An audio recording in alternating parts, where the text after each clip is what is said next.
ги правиме сите неопходни чекори, за да се креват параметрите на добро по сите овие основи.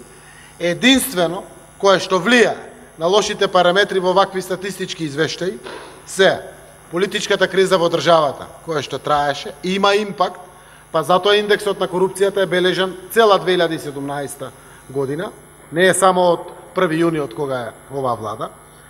Затоа во делот и на Doing Business-от јас очекувам да се стабилизират или да растат, заради тоа што редовно еднаш месечно на седница на влада дискутираме на оваа прашање, каде што се обидуваме максимално да ги подобриме и унапредиме сите оние карактеристики кои што влијаат на оценката за Doing Business, кои што претходната влада ги работела и ние продолживме да ги работиме, а кои што до ден денеска се обидуваме преку зајакнување на институционалните капацитети да ги зголемиме. И верувам дека ќе имаме успеси и во овој план. Не очекувам такви драматични падови кои што зборувавте 15-20 места доле, не очекувам, заради тоа што знам дека Министерството за финансии ги следи детално сите карактеристики.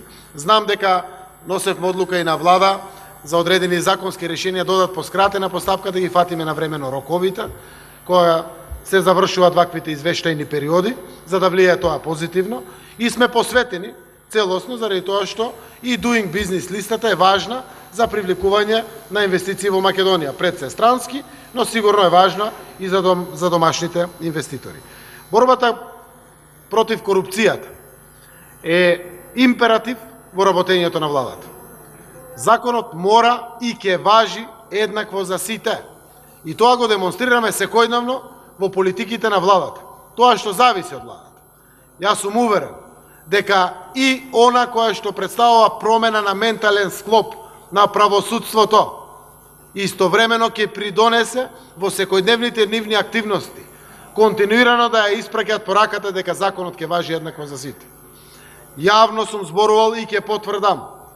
Никој не може да остане надвор од законот, макар со умисла, нереализирана до крај за некакви коруптивни действија.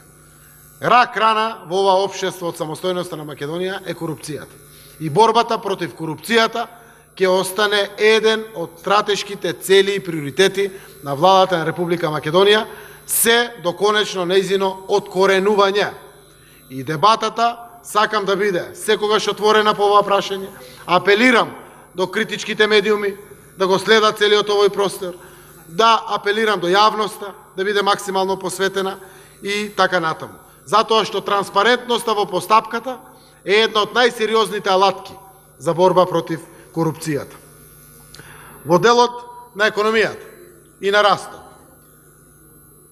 едно во мал процент влијание има недоволната храброст на државните службеници за подпишување на постапките за јавни набавки.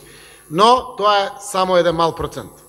Се разговараше со сите луѓе, правиме гантограми во владата, ги охрабруваме, составуваме комисии, одлуки се носат. Најголем проблем беше што немаше проекти за реализација. И тие проекти кои што беа, мора да бидат коригирани, мора да бидат соодветно поставени или слично. Еден од таквите проекти е проектот Кичев Охрид. Сите знаеме за фалинките, големите пропусти, за големите, да ги кажам, комплетно несериозности при имплементацијата на ваков проект. Лошите проекти доведуваат, меѓу другото, за целокупниот пад и на бруто домашниот производ.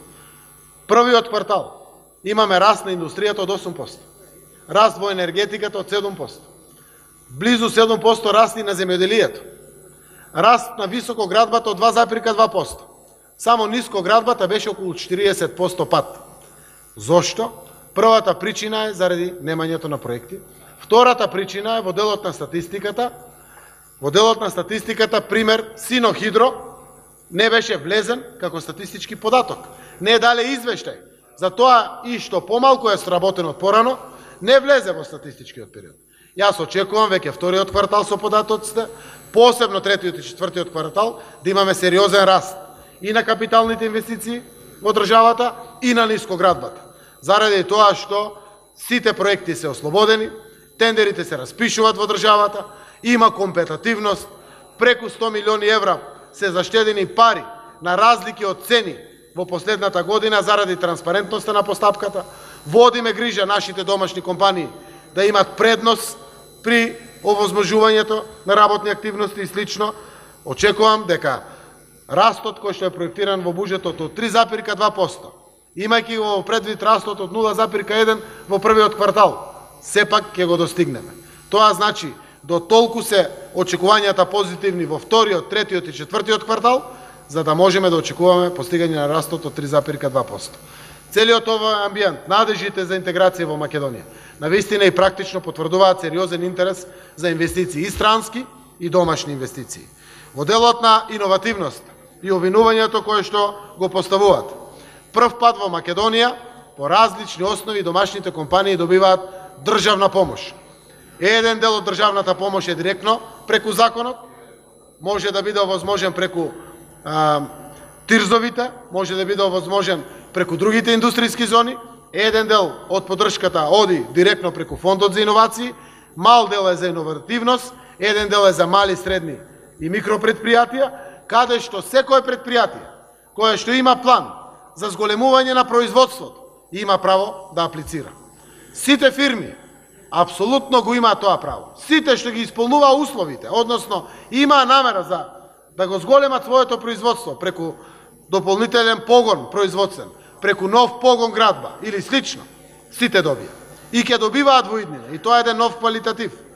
Јас ја поздравувам етичкиот начин на однесување кога се повлекуваат самите фирми каде што содружник имаат носител на власт.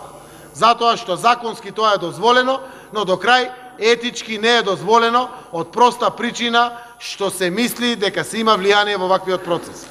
Одлуката ја носеше комисија од меѓународни представници, странци луѓе со повеќе од 10 години искуство, меѓу кои еден е бивши министер од бивша влада, Григор Ташковиќ, каде што буквално се следат критериумите и се носат одлуките.